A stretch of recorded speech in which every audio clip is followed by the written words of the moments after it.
La Imago Dei y nuestras decisiones. Una de las áreas que tiene la teología sistemática, mis hermanos, es la antropología bíblica. Y cuando hablamos de antropología bíblica, en esencia lo que se estudia es el origen del ser humano. Nosotros los cristianos creemos que el universo fue creado ¿por quién? Por Dios, ¿verdad? ¿O venimos de una explosión? ¿O venimos del mono? ¿De un pescado?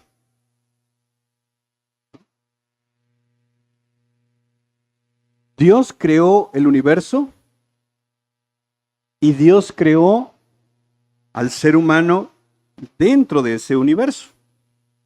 Mira lo que dice Génesis capítulo 1, verso 26. Génesis capítulo 1, verso 26.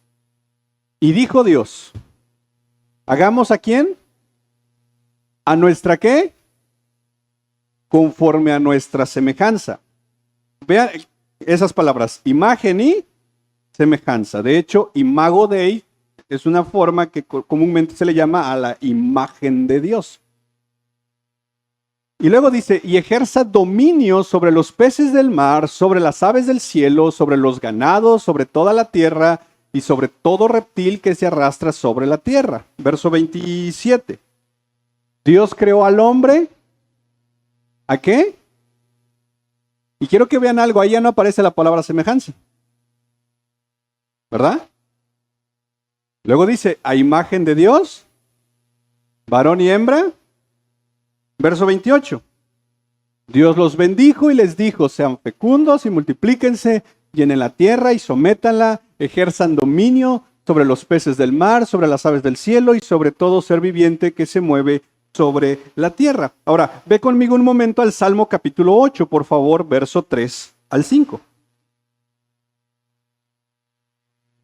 Cuando veo tus cielos, ¿obra de quién? De Dios.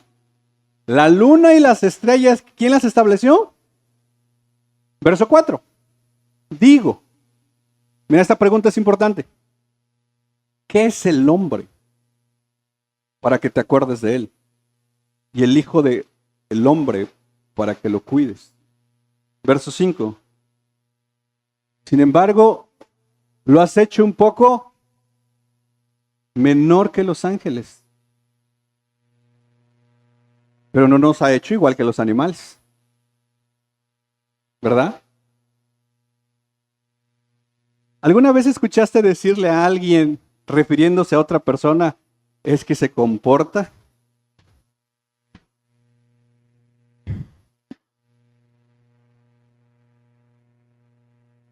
Pero no es igual.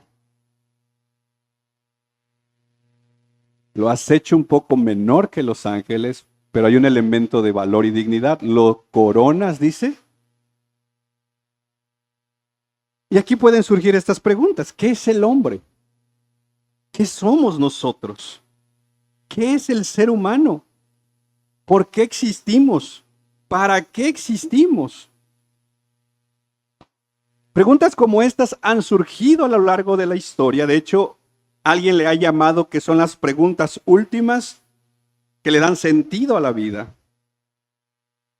Y cuando nosotros los cristianos vamos a la Biblia y nos encontramos con Génesis 1:26 que dice, Dios hizo o nos hizo a imagen de Él.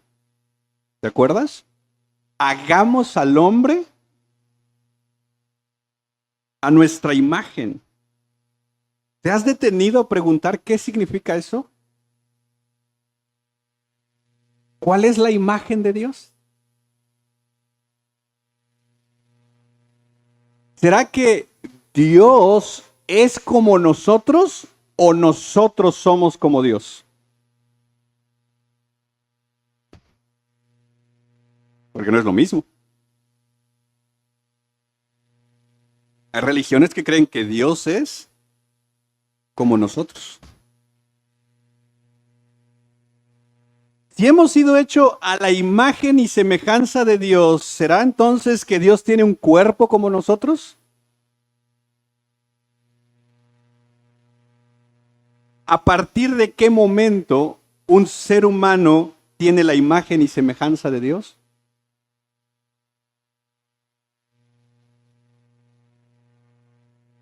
Una persona que no valora la vida humana es por una razón, porque su antropología no es bíblica. Vuelvo a repetir, la palabra antropología no es otra cosa que el estudio del ser humano. ¿De dónde es el ser humano? ¿Qué es el ser humano? Todo ser humano tiene su idea antropológica. La diferencia es que los cristianos, nuestra antropología debe ser bíblica. El que no es cristiano, por lo general, su antropología es antropocéntrica. Es decir, ¿has escuchado a una persona que lo más importante para esa persona es su propia vida por encima de las demás? Había una crítica no hace mucho hablando un poquito de lo que ha pasado estos días, de que se cayó un escenario, ¿lo vieron? De un candidato. ¿Y qué hizo el candidato? ¿Ayudó a los demás?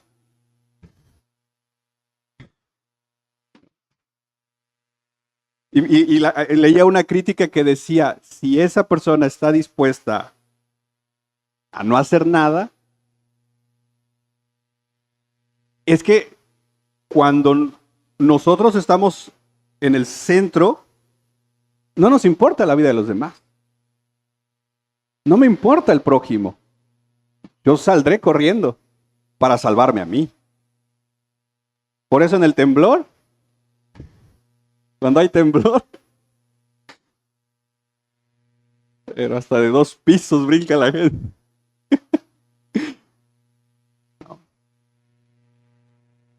Y quiero que entendamos un poquito esto de imagen y semejanza, porque no solo aquí aparece este texto. Mira Génesis 5:1.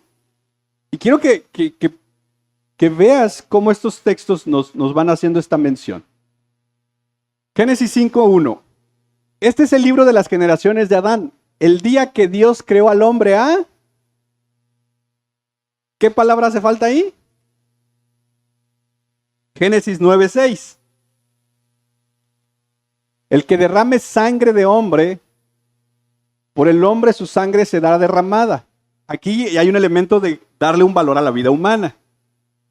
Aquí hay un elemento de matar a alguien, será el valor de otra vida. La razón es porque a imagen de Dios hizo él.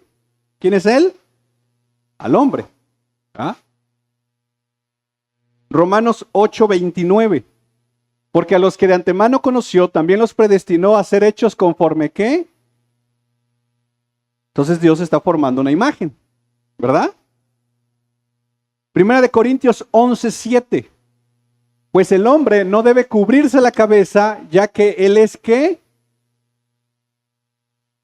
Y gloria de Dios. Segunda de Corintios 3:18. Pero todos nosotros, con el rostro descubierto, contemplando como en un espejo la gloria del Señor, estamos siendo transformados en la misma ¿qué? De gloria en gloria. Colosenses, capítulo 3, verso 10. Y sean vestidos del nuevo hombre, el cual se va renovando hacia un verdadero conocimiento conforme a ¿qué? Santiago 3:9. Aquí está hablando de la lengua. Dice que con la lengua, ¿qué hacemos? Y con ella, ¿y los hombres han sido hechos qué?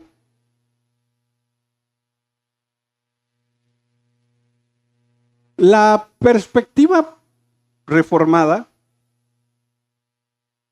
y por ejemplo, lo encontramos desde Lutero, aún Calvino también habla un poco de esto, es que la terminología imagen y semejanza no significan dos cosas diferentes. Es un elemento de paralelismo, de sinónimos. Por eso, si se dan cuenta en todos estos textos que citamos, ¿te diste cuenta que a veces aparecía imagen, otras veces semejanza? Y no son como cosas diferentes. ¿No? Al final, son elementos parecidos. Entonces, esta mañana quiero hacer 3 cosas. Número 1, quiero tratar de definir lo que la Imago Dei significa en el ser humano. En segundo lugar, al entender un poco lo que es la Imago Dei, quiero llevarte a conclusiones doctrinales, que es cómo nuestra doctrina tiene que ser influenciada por la imagen de Dios, por entender la imagen de Dios. Y en último lugar, quiero que veamos algunas aplicaciones prácticas, cómo eso se puede aplicar en la vida diaria. Tratar de entender la Imago Dei, tratar de ver elementos doctrinales y tratar de ver aplicaciones prácticas. Entonces, empecemos tratando de definir lo que es la imagen de Dios en el ser humano. Cuando hablamos de la Imago Dei en el ser humano, hay diferentes perspectivas. Se ha tratado de entender de diferentes maneras. Hoy quiero presentarte algunas de ellas. Por ejemplo, la primera. Hay quienes dicen que lo que Dios puso en el ser humano cuando hablamos de la imagen de Dios es el elemento de la racionalidad. ¿Qué significa esto? Que al ser humano se le dio lo que a los animales no, y es la razón. El elemento de raciocinio. Por ejemplo, el ser humano tiene la capacidad para organizar su vida de una manera intencional, dirigir nuestras acciones con fines específicos, con fines avanzados, con propósitos, y estos elementos básicamente nos diferencian de todo lo demás. Hay un elemento del raciocinio que los animales no tienen. Por eso es que se supone que nosotros nos comportamos como seres humanos, no nos comportamos como... ¿Te acuerdas que a Nabucodonosor se le quitó por un momento este elemento? Parte de este elemento. ¿Y cómo se convirtió? Como un animal. Y cuando volvió este elemento, una perspectiva mundana nos quiere vender la idea que somos igual que los animales. Una perspectiva mundana básicamente nos dice que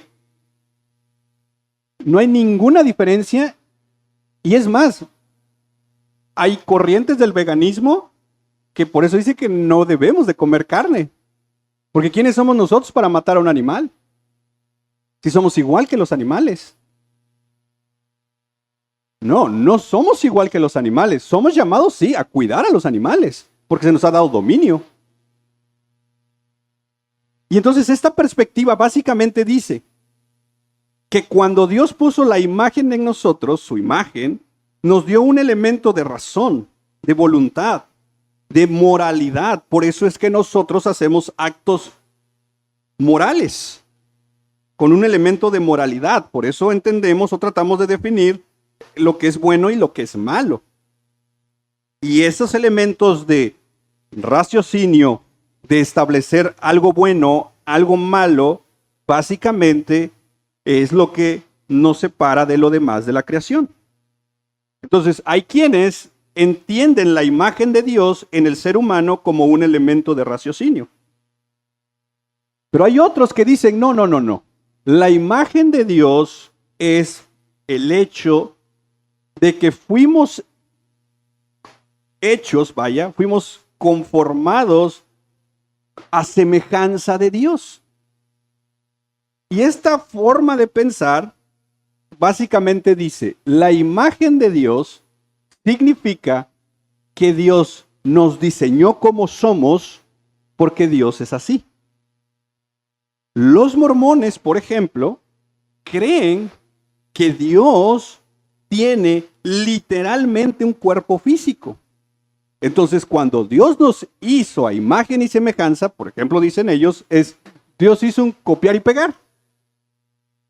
Con diferentes características ya obviamente externas, pero en esencia nos hizo como somos porque Dios es así. Alguien decía, ¿por qué Dios no nos dio más dedos? ¿Por qué Dios no nos dio otros 2 brazos? Otra cabeza. Y la respuesta que ellos dan es, ¿ese es tu diseño? 2 manos, 2 pies, una cabeza, 2 orejas, tal, tal, tal. Porque así es Dios. Te digo, hay sectas que creen eso. Y es más, todo el elemento de idolatría surge de ahí. De hacer figuras y volverlas divinas pensando que así es Dios. Por eso el catolicismo romano tiene todas estas imágenes en el sentido de decir esto es Dios. Porque Dios es como nosotros. Hay otra perspectiva para tratar de entender la imagen de Dios que se le conoce como el elemento relacional. Es decir, cuando Dios puso su imagen, su semejanza en nosotros, lo que significa, dice esta perspectiva, es que nos hizo singularmente seres relacionales. Y hay lógica aquí en el sentido de... ¿Puedes poner otra vez 1:26 de Génesis? Y dijo Dios, ¿qué dijo? Hagamos. Esa palabra es. Y luego dice, conforme a, no dice a mí. Ahí hay un elemento plural. Y ha dicho que ese es un claro testimonio de la Trinidad. Ese plural. Y entonces la Trinidad es Dios Padre, Dios Hijo y Dios Espíritu. Y un solo Dios, y este es el misterio, como lo hemos conocido, pero aquí hay un elemento que se conoce también como una relación intratrinitaria, una relación perfecta. Y entonces esta perspectiva dice, hay una relación perfecta de la Trinidad, y entonces cuando Dios nos hizo a su imagen y semejanza, lo que básicamente significa es que nos hizo seres relacionales. Por eso, cuando vemos en la Escritura el texto que dice, y en esto se resume la ley, en amar a Dios, ¿te acuerdas? Con todas fuerzas, mente, alma, todo, ¿te acuerdas? Y luego, ¿qué más sigue? Y a tu prójimo. ¿Y luego qué sigue? Esta perspectiva básicamente dice que tenemos la imagen de Dios, por lo tanto somos seres relacionales. Y el propósito del ser humano es, una, relacionarnos con Dios, relacionarnos a un nivel del prójimo, pero también un elemento de una relación personal. Por eso el resumen de la ley es amar a Dios, amar al prójimo y amar uno mismo. Y ese elemento lo dio Dios. Hay otra perspectiva para tratar de entender la imagen de Dios y es el hecho del dominio. El dominio sobre la creación como la imagen de Dios.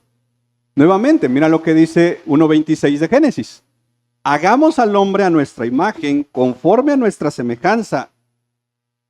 ¿Y qué debe de hacer? Entonces, esta perspectiva básicamente dice, cuando Dios puso su imagen y semejanza, lo que nos dio Dios fue parte del dominio sobre su creación. Y el ejemplo está ahí. Dios nos hace, nos da su imagen y nos dice, te doy dominio. ¿Sobre qué? Peces del mar, aves del cielo. Y de ahí es que tenemos restaurantes que se llaman Mar y Tierra.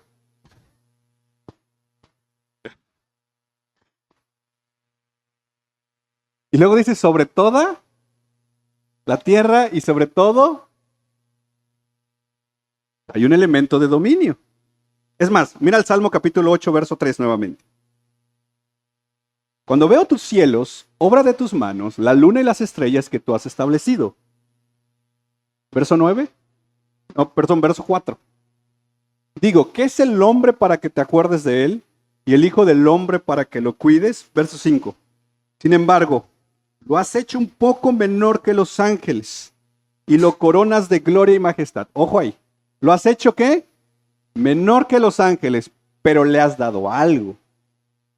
Y mira el verso 6. Tú, ¿qué cosa? Todo lo has puesto. Entonces, esta perspectiva dice, cuando hablamos de la imagen de Dios en el ser humano, lo que significa es que Dios nos dio dominio sobre la creación. Obviamente eso implica que nos van a pedir cuentas de cómo hemos tratado lo que Dios nos encargó. ¿Será que hemos cuidado lo que Dios nos encargó?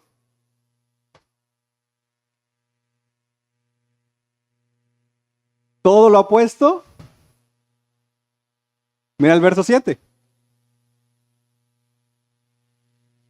Todas las ovejas, a los bueyes, ¿y a quién más? Verso 8. Las aves de los cielos. Ese es un eco de Génesis 1:26. ¿Verdad? Es lo mismo. Cuando atraviese la senda de los mares. Y entonces tenemos estas perspectivas. ¿Qué es la imagen de Dios en el ser humano? Hay quienes dicen, es el raciocinio. Otros dicen, no, es la parte física. Otros dicen, no, es el hecho que somos seres relacionales. Y otros dicen, no, es el hecho de que Dios nos dio un dominio sobre la creación. Y hoy en día los debates siguen. De hecho, el texto de imagen de Dios y semejanza es uno de los textos más difíciles de interpretar. Y podríamos, si bien tomar una perspectiva de estas, o bien poder hacer una mezcla de estas perspectivas y tratar de entender un poco qué es lo que esto significa, pero independientemente cómo tratemos de entender la imagen de Dios, hay elementos que surgen de estas perspectivas. Por ejemplo, número 1, los seres humanos tenemos una dignidad, un valor y un propósito. ¿Por qué? Porque somos hechos a la imagen de Dios.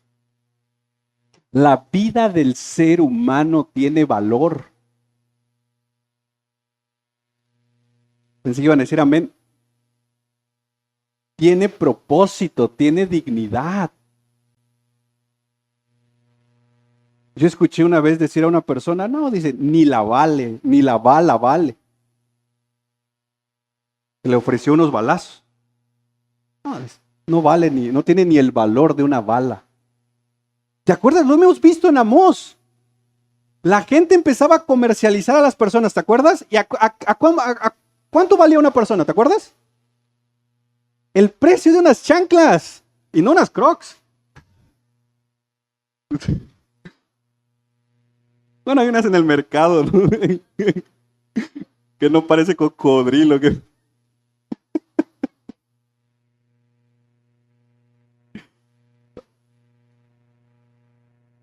Una de las cosas que Amós acusa a Israel es: ustedes han desvalorizado la vida del ser humano.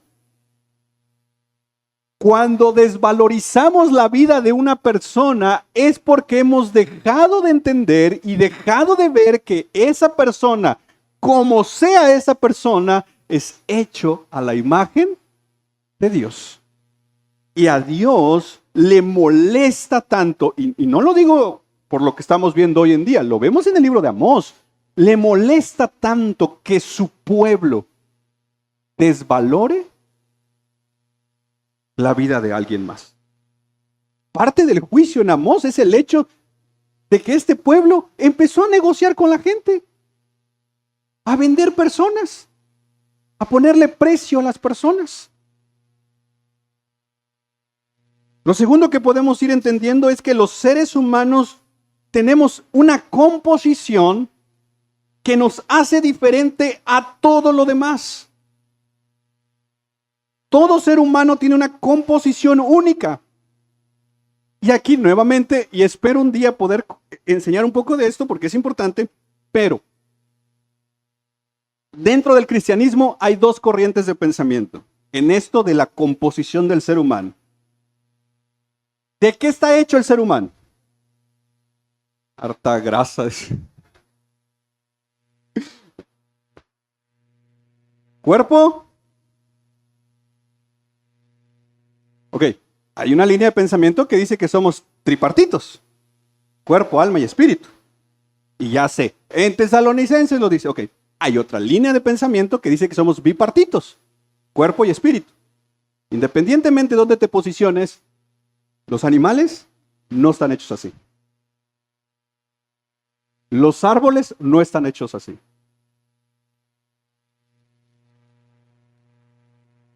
El ser humano fue hecho diferente. Yo sé, y espero, voy a decir esto con mucho respeto.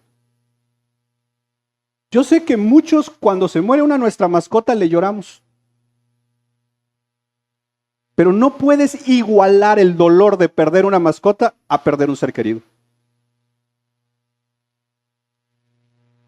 Si tú has igualado ese dolor, no has entendido la imagen de Dios en el ser humano. No podemos poner el mismo valor de un ser humano a una mascota, hermano. Eso no es entender la imagen de Dios en el ser humano. No, los perros no son hijos, hermanos. Qué bueno que los quieras, que los cuidas, pero no son hijos, no son seres humanos.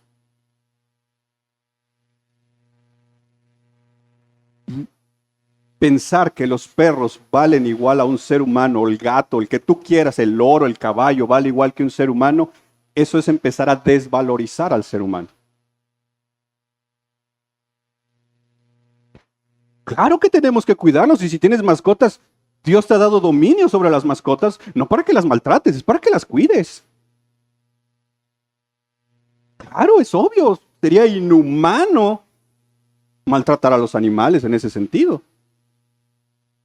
Pero jamás compares el valor de un perro al de un ser humano. Porque en esencia no estás subiendo el valor del perro, estás bajando el valor del ser humano. Sí, vemos Israel diciendo, una persona vale lo de una chancla. Y hoy vemos el mundo diciendo, un ser humano vale lo de un gato. Los seres humanos tenemos una afectación total por el pecado. Nosotros los reformados creemos en la doctrina de la depravación total, ¿verdad? Es decir, todo nuestro ser fue corrompido por el pecado. Eso es lo que significa. Pero ojo, no se perdió la imagen de Dios en el ser humano. La imagen de Dios sigue en el ser humano. Porque si fuera diferente, diríamos, solo los cristianos tienen la imagen de Dios. ¿Y el que no es cristiano?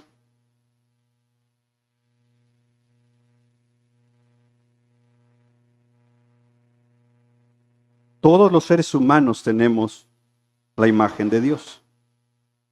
Ahora, cuando yo veo estas perspectivas en lo personal, y esto es algo muy personal, yo me inclino a ver a la imagen de Dios no como algo específico, no como algo que lo pueda yo decir, el ser humano es esto nada más. No, en lo personal yo veo a la imagen de Dios como algo integral. ¿Qué significa? Que la imagen de Dios es nuestra identidad, es decir, quiénes somos. Tenemos una dignidad porque somos seres humanos. Tenemos un valor porque somos seres humanos. Tenemos un propósito porque somos seres humanos. Y somos seres humanos porque tenemos la imagen de Dios. tu valor, tu dignidad y tu propósito no es lo que tienes materialmente hablando, es lo que eres. Mientras el mundo dice, ¿cuánto tienes? ¿Cuánto vales? No. Tú vales por quien eres, porque tú eres un ser humano. Y eres un ser humano porque eres hecho a la imagen de Dios. Tu valor es dado por Dios. Tu propósito es dado por Dios. Tu dignidad es dada por Dios. Porque hemos sido hechos a la imagen de Dios. Y entender el hecho de que tenemos valor, dignidad, propósito, porque somos seres humanos y somos seres humanos porque tenemos la imagen de Dios, debe de llevarnos a algunas conclusiones doctrinales. Y este es mi segundo punto. Como cristianos tenemos que entender que hay elementos doctrinales que creemos. Por ejemplo, como cristianos creemos que la imagen de Dios es universal dentro de la raza humana.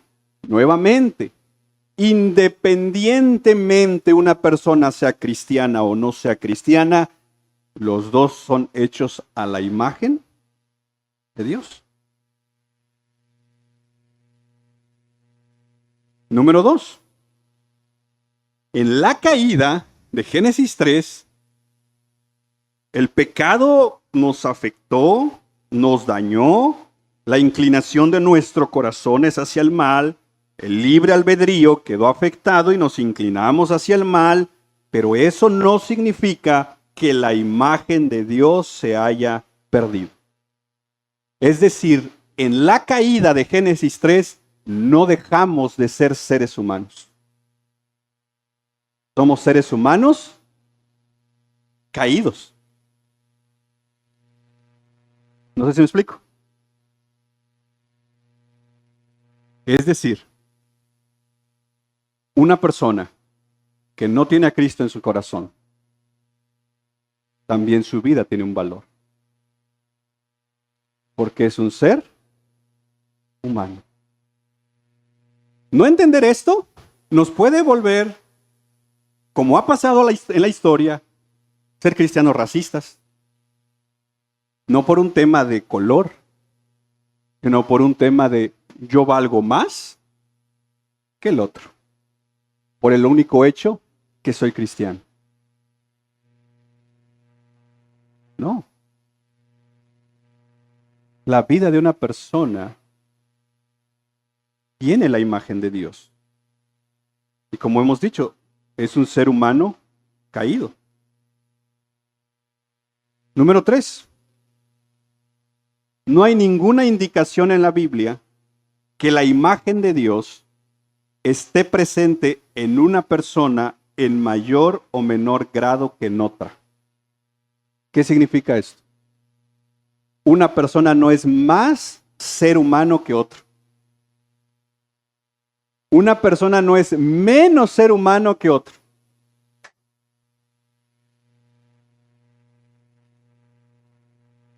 Todos somos seres humanos completos.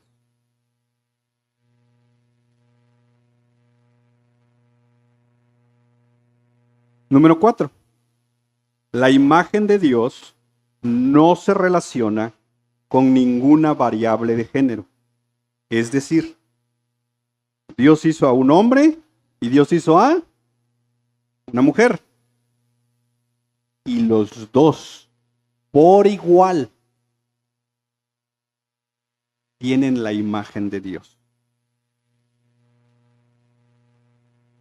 Por eso cuando Pablo dice que en Cristo ya no hay hombre y ya no hay mujer, ¿te acuerdas? No es un permiso para sacar géneros como hoy en día lo ha hecho el mundo. No. En esencia, hay un elemento de decir, el hombre y la mujer delante de Dios tienen el mismo valor. Las corrientes feministas que se han metido en la iglesia han hecho creer que la mujer vale menos. más súmale las actitudes machistas de muchos hombres, pero jamás la Biblia dice eso. La Biblia dice que delante de Dios el hombre y la mujer valen igual, con roles diferentes, pero eso es otra cosa. El tema de los roles es una cosa. En el tema de valor, dignidad y propósito, Dios nos dio lo mismo a todos. No valemos más que otros. Y esto tiene que también hacernos entender, porque luego Satanás se aprovecha de estos elementos, nos mete en temas de depresión o de ansiedad, porque nos hace creer que no valemos. Es que yo no sirvo como aquel, es que yo no estoy allá, es que yo no hago esto, entonces Dios me ama menos. No. Tu valor no está en lo que haces, tu valor está en lo que eres. Y eres un hijo y una hija de Dios hecho a la imagen de Dios. No puedes poner tu valor en un elemento de lo que tienes o en un elemento de lo que haces. No, eso lo dio Dios. Tú vales, tú importas, tu vida tiene un propósito y tiene una dignidad porque Dios lo estableció así. Y Él ha establecido amarte. Dios te ama.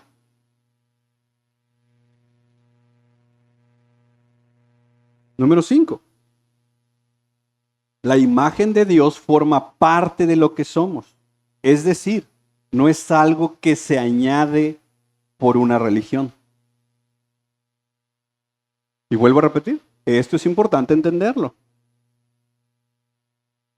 No es, ven a mi iglesia para que tengas la imagen de Dios. No. Hay personas que van caminando al infierno sin Cristo, hechas a la imagen de Dios. Es por eso que deberíamos de evangelizar. La imagen de Dios no es algo que se te da cuando eres miembro de una iglesia. ¿No? La imagen de Dios la tenemos desde que fuimos concebidos, desde que fuimos creados. Y mira cómo esto se ve en Jesucristo. Hebreos 4:15. Porque no tenemos un sumo sacerdote, hablando de Cristo, que no pueda, ¿qué? De nuestras flaquezas, sino uno que ha sido, ¿qué? Como nosotros, pero sin pecado. ¿Por qué Jesús puede compadecerse con nosotros? Porque Él entiende cómo somos. Cuando Él se hizo humano, y este es un elemento hermoso, porque hay un elemento de compasión que nos muestra esto de la imagen de Dios, que hay un elemento de que podemos tener misericordia, podemos tener compasión y podemos recibir misericordia y podemos tener compasión. Y eso muchas veces lo olvidamos, el mundo ha olvidado eso, por eso los asesinatos, por eso tantas cosas que hoy vemos, porque matan sin misericordia. Bueno, no sé si habrá algún asesinato con misericordia. Romanos 8:29. Porque a los que de antemano conoció, también los predestinó a ser hechos conforme ¿qué? Y aquí es importante entender esto. Entonces, ¿tenemos la imagen de Dios o no? Sí. Pero ¿cuál es el propósito entonces aquí? Ser conformados a... Es decir, en la caída, pues todo fue corrompido. No se perdió la imagen, pero fue afectada. Cuando Cristo viene y nos salva, hay un elemento de restauración.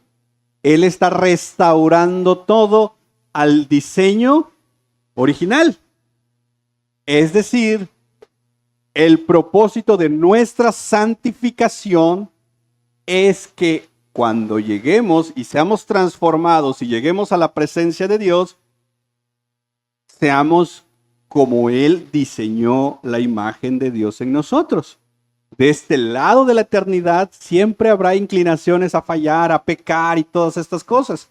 Pero estamos aquí en Cristo siendo transformados día a día a su imagen, a parecernos más a Él. Por eso el proceso de santificación, ¿cuándo se acaba? ¿Después de 10 discipulados?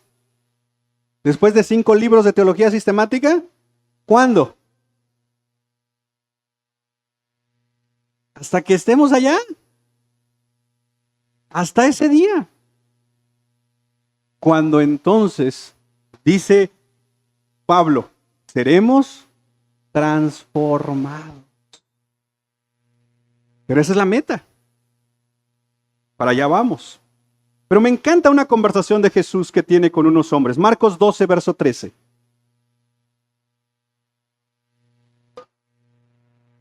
Esta conversación es preciosa. Pero enviaron a algunos de los fariseos y de los herodianos para sorprender a Jesús en alguna palabra. Y a veces cuando leo esto digo, no saben con quién se estaban. O sea, este es claro ejemplo que no sabían con quién se estaban metiendo. Cuando ellos llegaron le dijeron, maestro. ¡Qué gente esta!, ¿no? O sea, vienen a probarlo, pero ¿cómo le dicen? Maestro. Por eso Jesús dijo, no todo el que me diga, Señor. Porque hay gente que públicamente lo respetaban, supuestamente, pero no. Dice, sabemos que eres veraz y que no buscas el favor de nadie, porque eres imparcial y enseñas el camino de Dios con verdad. Y ahí en el gancho, ¿no? ¿Es lícito pagar impuestos a César o no? ¿Qué le diríamos ahora? ¿Es lícito pagar impuestos al SAT o no? Qué padre sería que Jesús dijera, ¡no! ¡Viva la libertad!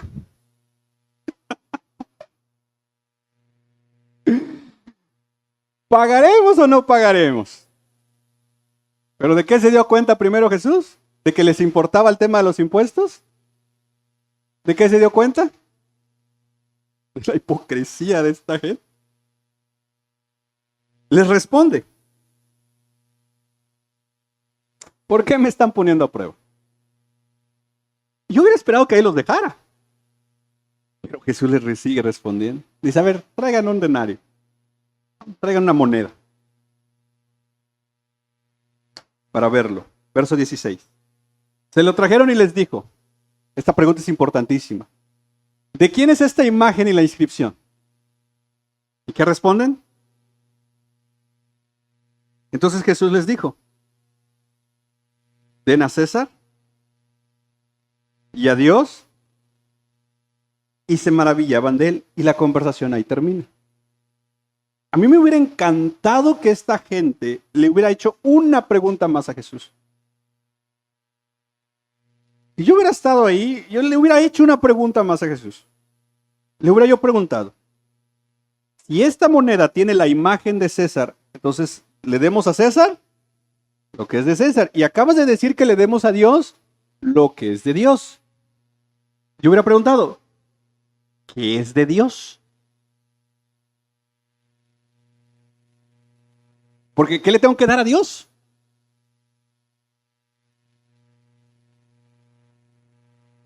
Y en mi imaginación he pensado que Jesús me hubiera respondido. Y me hubiera respondido como a estos hipócritas. Me hubiera respondido con otra pregunta. Jesús me hubiera respondido, ¿qué imagen hay en ti?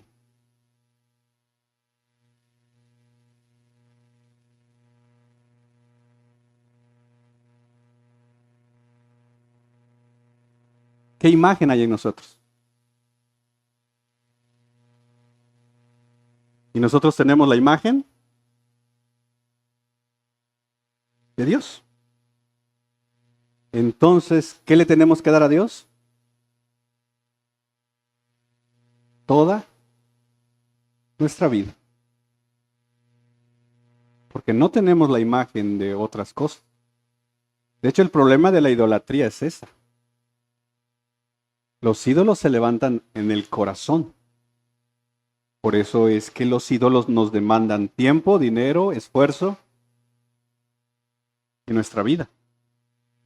Pero tú no fuiste creado a la imagen de un ídolo, tú fuiste creado a la imagen de Dios. Por lo tanto, tu vida le pertenece a Dios. Somos de Dios. El no cristiano tiene una imagen en su corazón que él mismo se ha hecho. Por eso hay gente que se apasiona por cosas y dan su vida por X, por Y, por Z. Porque creen que eso está impregnado en ellos. Sea una idea, una filosofía, un pensamiento. Pero tú y yo hemos sido creados a la imagen de Dios. Por lo tanto, nuestra vida le pertenece a Dios.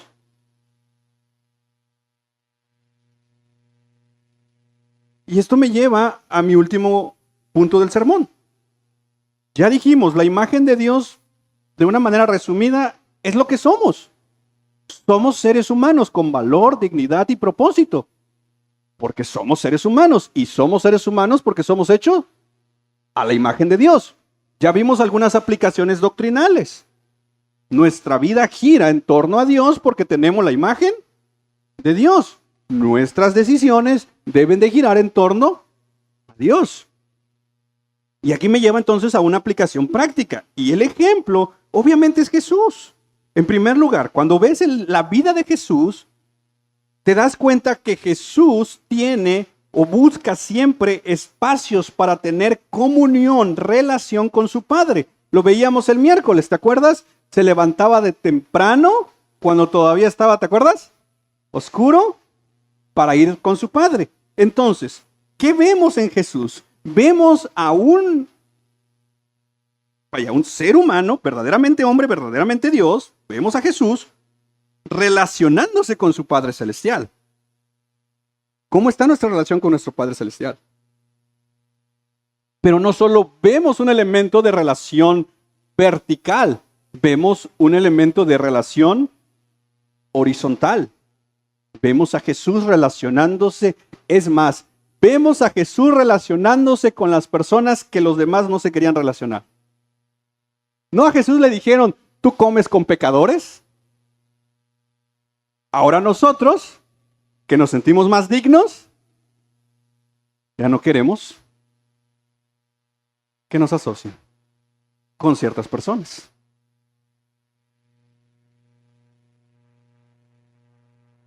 Si yo no me quiero relacionar con nadie, o peor aún, con solo un grupo de personas, estoy haciendo acepción de personas. Estoy cerrando la puerta en el elemento de que tenemos la imagen de Dios y eso implica que debemos relacionarnos con las personas.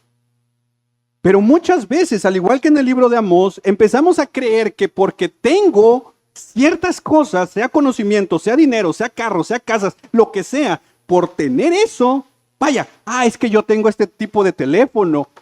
Creen que eso ya le da cierto valor y creer que eso ya me hace nada más como solo con ellos y ya no con el otro. Eso no es de cristianos.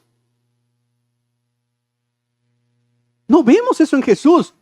Jesús, el hombre más santo que ha caminado por esta tierra. Él no se aisló en el sentido de no me toquen. No. Él estuvo, lo acusaron hasta de no lavarse las manos.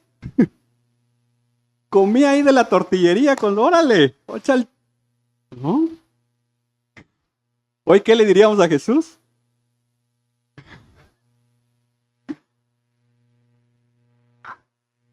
Aquí traigo gel, le dice. Habló con mujeres que el pueblo prácticamente las iban a apedrear. Lo acusaron desde el pensamiento diciéndole, si fuera Dios, sabría que esa mujer que le está lavando los pies es prostituta. Y a veces nosotros nos olvidamos que nuestro hermano, nuestro prójimo, nuestra hermana está hecho a la imagen de Dios y comenzamos a generar círculos en el cual aquí nadie entra y empezamos a desvalorizar a la otra persona porque nos olvidamos que la otra persona tiene el mismo valor que yo. Qué bueno que Dios te ha bendecido con más dinero. Qué bueno que Dios te ha bendecido con un poco más de conocimiento. Qué bueno que Dios te ha bendecido con un poco más. Discúlpame que te lo diga, pero eso que tienes no te da más valor que el que no lo tiene. Y si tú crees que eso es lo que te da valor, aguas, no vaya a ser que en una de esas Dios te lo quite.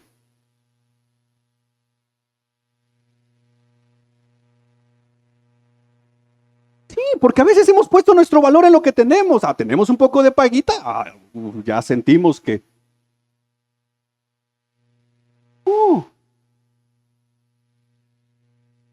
Dios nos bendice para bendecir.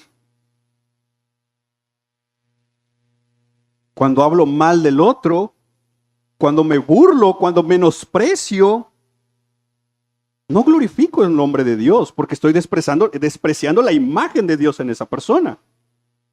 Un profesor dice, tengamos cuidado cómo nos relacionamos con nuestro prójimo. No vaya a ser que Dios nos encuentre blasfemando su nombre. Jesús no hizo acepción de personas. Jesús llevó el evangelio a todos. Es más, hasta con los endemoniados. Jesús llevó la palabra a todos. Número 2, el Señor Jesús obedeció la voluntad de su Padre. Génesis 1:26 es claro. Se nos dio dominio, se nos dio algo que tenemos que administrar. Y lo que se me dio a mí, tal vez no se te dio a ti. Lo que se te dio a ti, tal vez no se me dio a mí. Entonces, te lo pongo desde esta perspectiva. A mí Dios, mira, yo estoy tranquilo porque a mí Dios no me va a pedir cuenta de lo que te dio a ti. Y tú estate tranquilo, tranquila. No te va a pedir cuenta de lo que Dios me dio a mí. Pero Dios sí nos va a pedir cuenta de lo que nos dio. Porque te dio dones, te dio talentos, te ha dado recursos, te ha dado muchas bendiciones, te ha dado dominio sobre algo. Dices, pero dominio sobre algo, ni tierra tengo a veces en el pelo, pero algo tienes que Dios te dio. Tú tienes dominio sobre eso. Tú puedes ejercer dominio sobre eso, sobre los dones, sobre los talentos que Dios te dio para empezar. Tú eres lo vimos, un administrador, ¿te acuerdas? ¿Qué estamos haciendo con eso, hermanos? ¿Estamos usándolo para nuestro propio beneficio o estamos usándolo para la edificación de alguien más? Tener la imagen de Dios implica que tengamos dominio sobre algo. Tal vez, miren hermanos, yo a veces pienso esto, la Biblia dice que oremos por los gobernadores, por los presidentes, por los hombres y mujeres que están en eminencia. ¿Te has puesto a pensar por un momento a estos hombres y mujeres en esos cargos? Piensa un momento. Que tu vista trascienda, como dice la alabanza, más allá del sol. A nuestro presidente saliente, a ese pobre hombre lo van a llamar a cuenta y le van a decir, te di dominio sobre un país.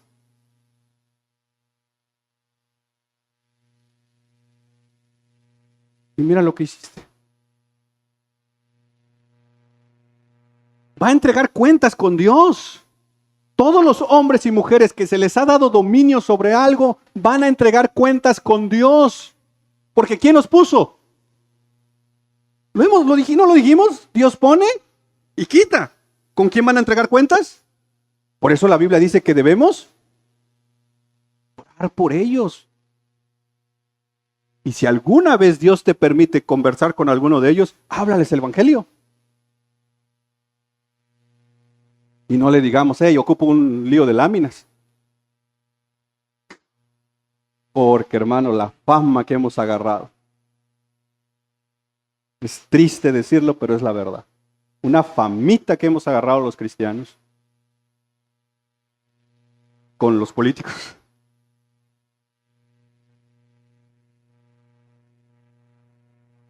Entonces, tal vez a nosotros no se nos dio un dominio sobre un país. Pero sí se te dio dominio sobre algo. Y también vas a ser llamado a cuentas.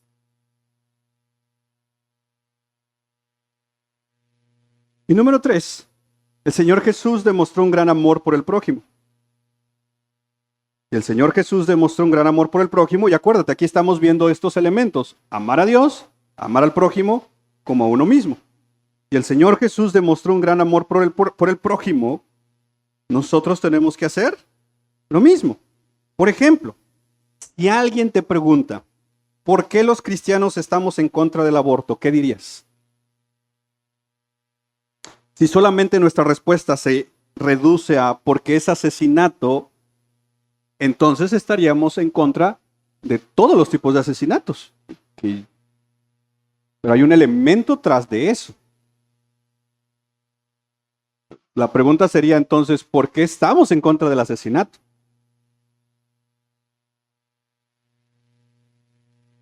Y la respuesta es, porque el ser humano ha sido creado a la imagen y semejanza de Dios. Y cuando hablamos del tema del aborto, nosotros no creemos que hasta ciertos meses es un ser humano. Lo que abogan los pro aborto es básicamente diciendo, mientras es un feto, no es un ser humano. Por lo tanto, es una cosa. Y no es lo mismo que veíamos en el libro de Amós, tratando a los seres humanos como una cosa. No. El ser humano es ser humano desde la concepción. Ha sido creado a la imagen y semejanza de Dios. No somos pro vida porque está de moda. Por eso también no estamos a favor de la ideología de género. Por eso tampoco estamos a favor de lo transgénero. Y espero verte el próximo domingo porque vamos a ver el elemento de ideología de género, luego veremos el elemento de transgénero y vemos cómo eso es literalmente un ataque demoníaco en contra de la imagen de Dios. Por eso tampoco nosotros estamos a favor de las drogas. ¿O estás a favor de las drogas? ¿Por qué? Porque dañan ¿qué? ¿Qué dañan las drogas, hermano? Digo, ya sé que ustedes son reformados y la imagen de Dios, pero antes de la imagen de Dios, ¿qué dañan las drogas?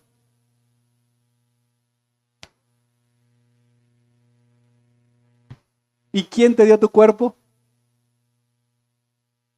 ¿Estás contento con tu cuerpo?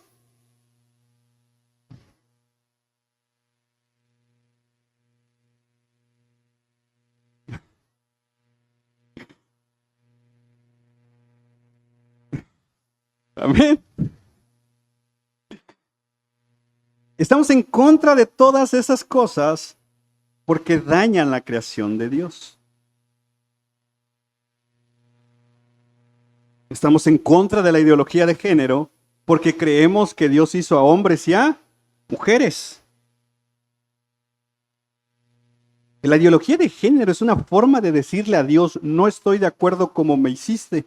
Y es por eso que se han inventado un montón de géneros. Y ojo aquí, tengamos cuidado con ser cristianos dualistas gnósticos. ¿Qué es eso? Ok. ¿Me regalan unos minutos o ya les surge ir a votar? Regálame unos minutos, ¿sale? ¿O hasta qué horas es? ¿4? Ah, da chance ir por nuestros descuentos todavía. Ok. La perspectiva dualista básicamente dice que hay dos elementos en el mundo o en la creación. Lo físico y lo material y lo inmaterial. Lo físico y lo espiritual. Ese es el dualismo. ¿Ah? Hay una parte física que tocamos y hay una parte espiritual que no vemos, pero que existe. Ese es el dualismo. Ok. Y el dualismo gnóstico básicamente dice lo material es malo y lo espiritual es bueno. Primera de Juan ataca esa herejía, porque esa herejía se estaba metiendo a la iglesia. Y aquí quiero decir esto, por favor, con todo respeto. Cuando alguien dice así es porque en el amor de Cristo. Cuando un cristiano empieza con una idea de decir, a mí lo que me importa es estar bien con Dios y nada más, y no cuida su cuerpo, es una contradicción. Y ese es un cristiano dualista gnóstico, que ha desvalorizado su cuerpo, en esencia diciendo el cuerpo no importa, lo que importa es lo espiritual. Pero Dios va a pedirnos cuenta también de nuestro cuerpo.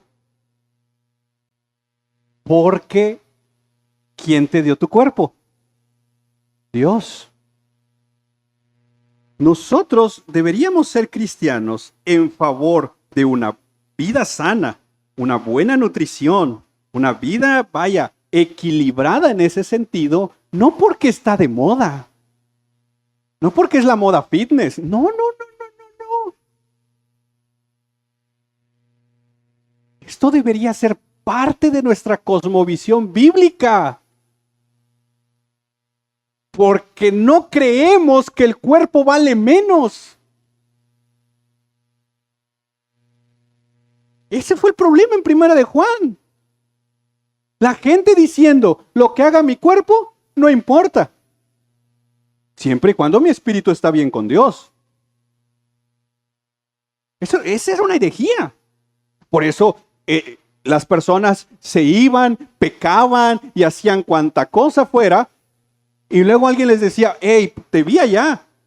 Y dice, ¿y quién eres tú para juzgarme? Mi espíritu está conectado con Dios. Mi cuerpo pues andaba allá echando trago. Pero tú no eres nadie para juzgarme. Yo estoy bien con Dios.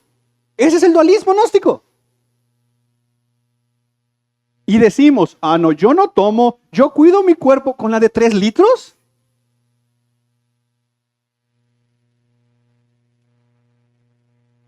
¿En qué momento? Y este va para mí, pues, y yo me peso y digo, ay, Señor, que ya no es templo, este es auditorio del Espíritu. No es posible que yo busque ser un buen mayordomo cuando no puedo cuidar de mi cuerpo. Entonces, esto es parte de tener una cosmovisión bíblica integral. Esto es parte de ser cristianos reformados. Y yo sé que esto a veces no se habla en las iglesias. ¿Por qué? Porque nos gusta seguir maltratando nuestro cuerpo, pero yendo al estudio bíblico. Porque en esencia decimos que el cuerpo, dice, no del polvo al polvo. Pero cuando seremos resucitados, ¿qué? Dice, ahí está, entonces dame otros 3, pero con grasita. Dice. Que brillen, dice. Oh, hermanos. Cuando lleguemos al elemento transgénero, vamos a ver que también hay una línea muy delgada. Porque hay una línea muy delgada entre cuidar nuestra salud y ya volver el ejercicio un ídolo. Porque luego es como, ¿no? Solo para las fotos de Instagram, ¿no? O sea, son líneas muy delgadas, pero cuando lleguemos al elemento transgénero, ahí entraremos un poquito, porque el transgénero tiene que ver con modificaciones del cuerpo.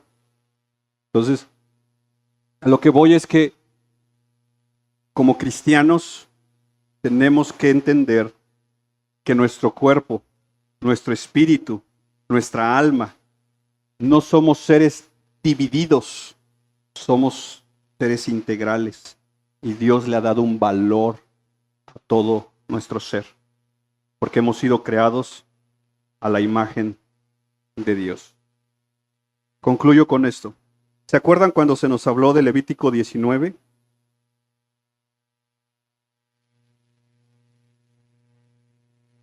Levítico 19 es un llamado a vivir una vida en santidad y el eje de la santidad de Levítico 19 son nuestras relaciones.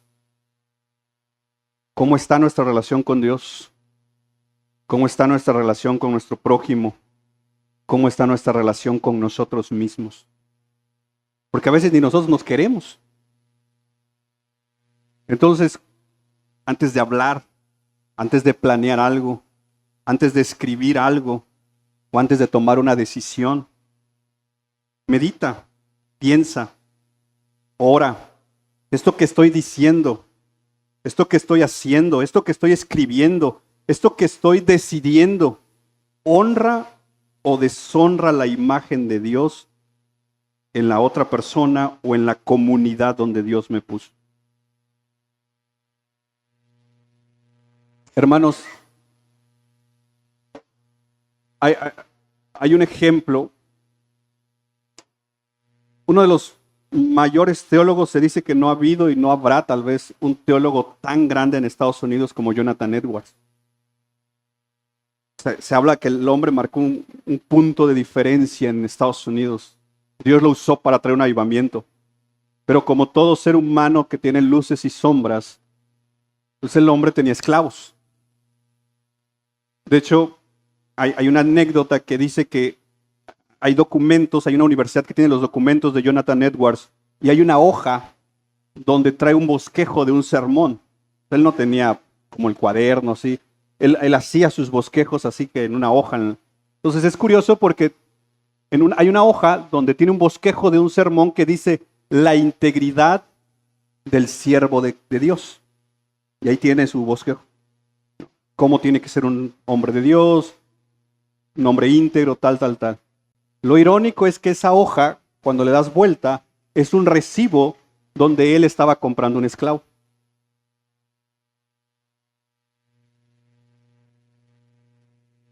Y ese elemento irónico de él hablando de la integridad del ser humano, comprando esclavos. Y alguien decía, en una reunión que tuvimos en la escuela, decía, pero es que Jonathan Edwards fue hijo de su tiempo. Alguien comentaba, pero aún en el tiempo de Jonathan Edwards había gente buscando abolir la esclavitud, porque la esclavitud denigraba al ser humano o denigra al ser humano.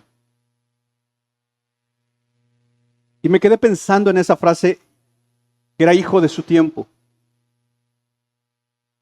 Quizás en las próximas generaciones, si Cristo no ha venido y los historiadores volteen a ver esta generación, la que estamos, tal vez encuentren elementos que hoy nosotros no vemos tan pecaminosos, que más adelante se verán pecaminosos. No lo sé. Y tal vez alguien diga, ok, pero es que eran hijos de su tiempo. Que en ese tiempo no se veía como tal esto, aquello, lo otro. Y sí, somos hijos de esta generación, somos hijos de este tiempo, pero no debemos de olvidar algo, hermanos, que somos hijos de Dios. Y como hijos de Dios somos llamados a ser luz y a ser sal en medio de un mundo oscuro y un mundo insípido. Por lo tanto, sea cual sea las decisiones que tomemos, siempre pensemos que todo ser humano nosotros y aún los no creyentes son hechos a la imagen de Dios y tienen valor, dignidad y propósito. Y eso debe ayudarnos en nuestras decisiones diarias, no solo la que tomaremos hoy. ¿Te parece si oramos? Padre, en el nombre de Jesús, sea tu preciosa gracia con cada uno de nosotros. Sea tu preciosa bendición con cada uno de nosotros. Gracias por hacernos a tu imagen y semejanza. Gracias por darnos valor, propósito, dignidad.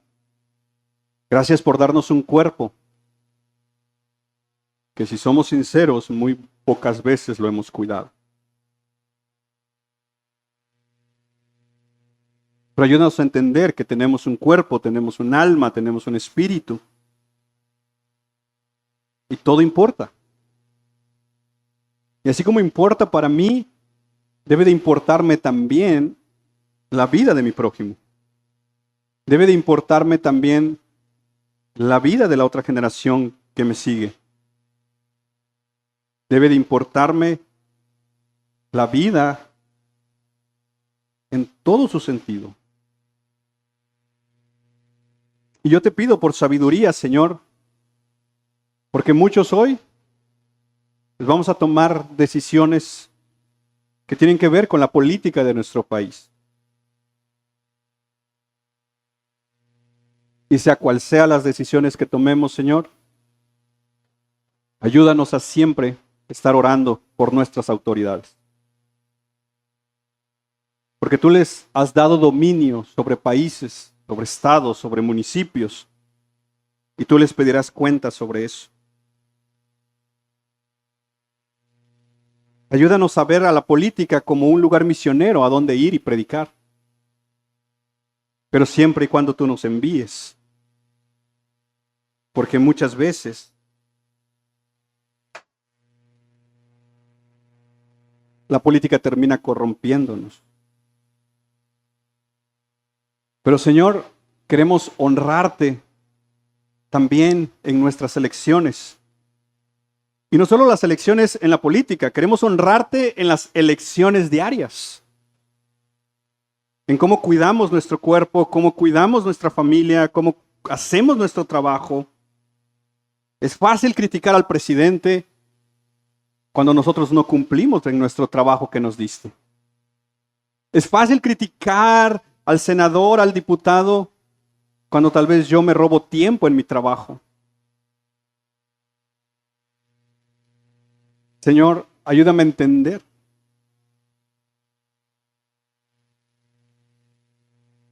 la realidad del tiempo que estamos viviendo.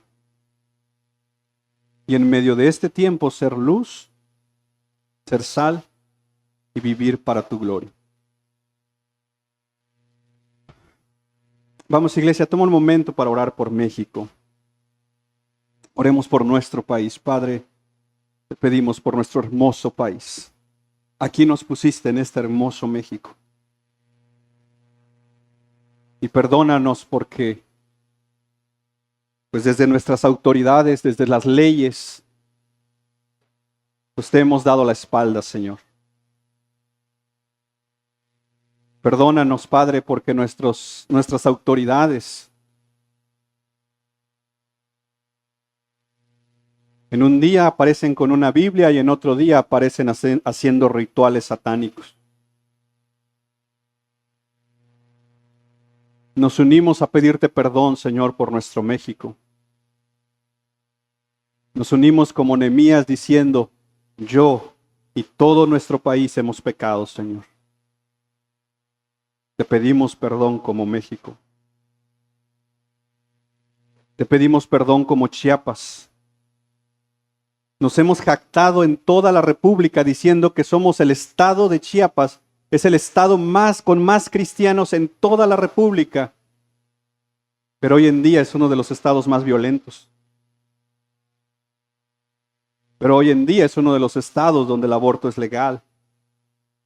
Donde el matrimonio entre ambos sexos es legal. Nos hemos jactado diciéndole a otros países que aquí hay muchísimas congregaciones. Pero qué triste es que no podamos ni caminar juntos. Perdónanos, Señor. Perdónanos y ayúdanos a desde nuestra trinchera, desde donde tú nos pusiste, comenzar una reforma que empiece con la oración, con volver a la palabra, con ver al otro como tú lo ves, hecho a la imagen y semejanza de ti. Ayúdanos a entender estas verdades para la gloria de tu nombre. Y gracias por llamarnos tus hijos y gracias por llamarnos también a ser parte y poder decir que somos mexicanos y somos chiapanecos para la gloria de tu nombre. En el nombre de Jesús. Amén y amén. Mis hermanos, que Dios me los bendiga. Tomemos nuestras precauciones, esperemos que